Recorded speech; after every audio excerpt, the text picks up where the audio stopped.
वकास की बात सुनकर मेरे होश उड़ गए।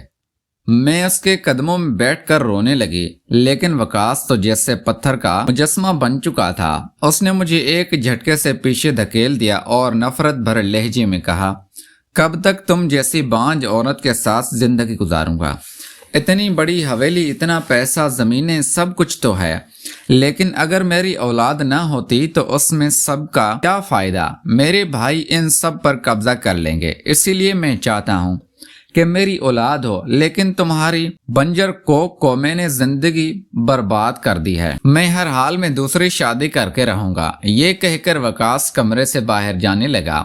मैं दौड़कर उसके कदमों में गिर पड़ी और इल्तिजा करने लगी, खुदा के लिए मुझ पर ऐसा जुल्म ना करो।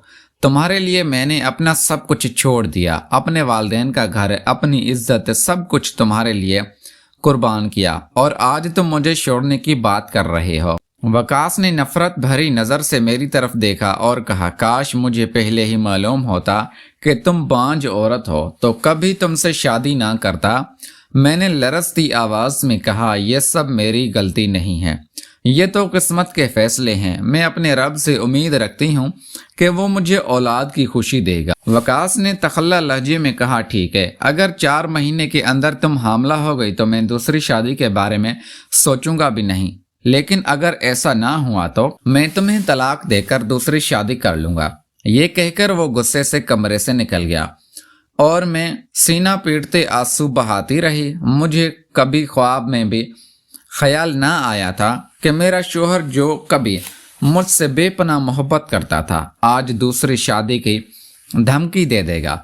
मैं बिस्तर के साथ टेक लगाकर फर्श पर बैठी आंसू बहा रही थी कि अचानक मेरा नया नौकर एमन कमरे में आ गया। वो शायद किसी काम से आया था, लेकिन मुझे इस हालत में देखकर रुक गया। हैरत से उसने पूछा, बीबी जी, सब खैरियत तो है?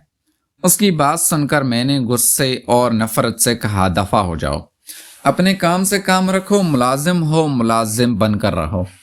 मेरी बात सुनकर वो खामोश हो गया और एक फाइल उठाकर बाहर चला गया। शायद वकास ने ये फाइल मंगवाई थी। उसके जाने के बाद मैं दोबारा फूट फूट कर रोने लगी। वो तब बेकसूर था, लेकिन मैंने अपनी महरूमी का गुस्सा उस पर निकाल दिया। ना जाने मैं कब तक रोती रही, फिर मैं वहीं फर्श पर लेट कर सो गई। कई घंटे बाद जब मेरी आँख खुली तो मैंने एमन को अपने करीब बैठने, जो शायद मेरी हालत का जायजा ले रहा था। जैसे ही मैंने आँख खोली वो फौरन पीछे हट गया और मैं घबरा कर उठ बैठी। गुस्से से मैंने पूछा, ये क्या हरकत है? तुम यहाँ मेरे कमरे में क्या कर रहे हो और मेरे इतने करीब क्यों आए थे? एमन शर्मिंदगी से झुककर बोला, बीबी जी माफ कर दें, मुझे लगा शायद आप बेहोश हो गई हैं, आपकी हालत ठीक नहीं लग रही थी, इसीलिए आपको देखने के लिए करीब आया था। मैंने गुस्से में कहा, आइंदा ऐसी हरकत ना करना, वरना मुझसे पहले ही वकास तुम्हारी जान ले लेगा। वो मेरे मामले में बहुत हसास है और ये कभी बर्दाश्त नहीं करेगा कि कोई मर्द मेरे करीब आए। मैं मर भी जाऊं तो भी मेरे पास ना आना। मेरी बात सुनकर मेरे 2 कदम पीछे हट गया एमन और बोला, बीबी जी, मैं तो आपसे सिर्फ खाने के बारे में पूछने आया था। मैंने झुंझलाकर कहा, मुझे भूख नहीं है, जाओ और जाकर अपना काम करो।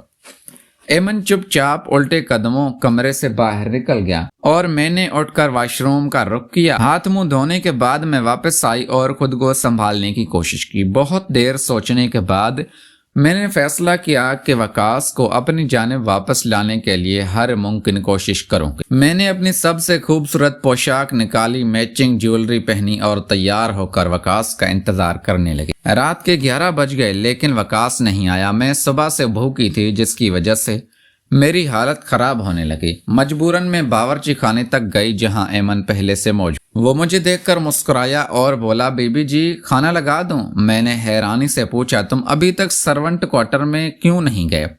रात के 11 बज रहे हैं और तुम्हारी ड्यूटी 10 बजे खत्म हो जाती है। मुंह बनाता अंदाज में बोला, बीबी जी, मुझे मालूम था कि आपने आज कुछ नहीं खाया, इसीलिए मैं इंतजार कर रहा था। जब आपको भूख लगेगी तो खाना दे दूंगा। उसकी बात सुनकर मैं हैरान रह गई कि वो मेरी इतनी परवाह कर रहा था, जबकि बाकी मुलाजमीन वक्त पर अपना काम निपटा कर जा चुके थे। एमन का काम बर्तन धोना था, लेकिन वो मेरी फिक्र में रुका हुआ था। मैंने धीरे से कहा, ठीक है, खाना लगा दो। एमन ने जल्दी से खाना गर्म किया और डाइनिंग टेबल पर लगा दिया। मैंने उससे कहा कि वो जा सकता है, लेकिन उसने इनकार कर दिया और एक तरफ खड़ा रहा। मैं बहुत आहिस्ता आहिस्ता खाने लगी, लेकिन मेरा ध्यान बार बार घड़ी की सुइयों पर जा रहा था। मुझे वकास की गैर मौजूदगी खटक रही थी और आखिरकार मैंने उसे फोन कर दिया। काफी देर बेल बजने के बाद फोन किसी औरत ने उठाया। मैंने हैरत से पूछा, आप कौन हैं और वकास कहाँ है? वो मुस्कुराते हुए बोली, सर वॉशरूम गए हैं, मैं उनकी सेक्रेटरी बात कर रही हूँ। मैंने मजीद पूछा, वकास अब तक घर क्यों नहीं आए और आप लोग कहाँ हैं? पहले वो खामोश रही, फिर कहने लगी, मैं वकास साहब की किसी दोस्त के यहाँ एक महफिल में थी। वो मुझे साथ लेकर यहाँ आए हैं। यहाँ से वो मुझे घर छोड़ने के बाद आएंगे, लेकिन अभी बहुत वक्त लगेगा। आप आराम से सो जाएं। सेक्रेटरी की बातों ने मेरे तन बदन में आग लगा दी। वकास मेरी फिक्र छोड़कर अपनी सेक्रेटरी के साथ महफिल में था। कहीं वो किसी के साथ तो दूसरी शादी करने का इरादा नहीं कर रहा था। ये सोच आते ही मैं फूट फूट कर रोने लगी। एमन जो करीब ही खड़ा था फौरन मेरे पास आया और घबरा कर बोला, बीबी जी क्यों, क्या हुआ? आप दोपहर में भी ऐसे ही रो रही थी। हमारे साहब तो ठीक है ना? एमन की बात का मैंने कोई जवाब ना दिया तो वो खुद ही कहने लगा, बीबी जी छोटे मोटे झगड़े तो घर में ही होते हैं, इसीलिए मैं इतना परेशान होने की क्या बात है, सब कुछ खुद ब खुद ठीक हो जाए। मैंने रोते रोते इनकार में सर हिलाया और कहा, मुझे नहीं लगता कि कुछ ही ठीक होगा, क्योंकि तुम्हारे साहब तो मेरे सर पर सौतन लाने का फैसला कर चुके हैं। मेरा दिल इतना बोझल और परेशान था कि मैंने एमन के सामने वही बात कह दी जो शायद कभी सोच भी नहीं सकते थे। मैंने रोते हुए बताया, मैं माँ नहीं बन सकती और इसी वजह से मेरा शौहर दूसरी शादी करना चाहता। ये सुनते ही एमन हैरान हो गया। वो जल्दी से भागकर मेरे लिए पानी लाया और कहने लगा, मालकिन परेशान ना हो, हर परेशानी का कोई न कोई हल निकल आता है। मैंने रोते हुए इनकार में सर हिलाया और कुर्सी से टेक लगा ली। मैंने कहा, एमन पता है, मैंने शहर के हर बड़े अस्पताल में चेकअप करवाया, हर डॉक्टर को दिखाया, लेकिन कोई मसला ही नहीं, कोई इलाज नहीं देते।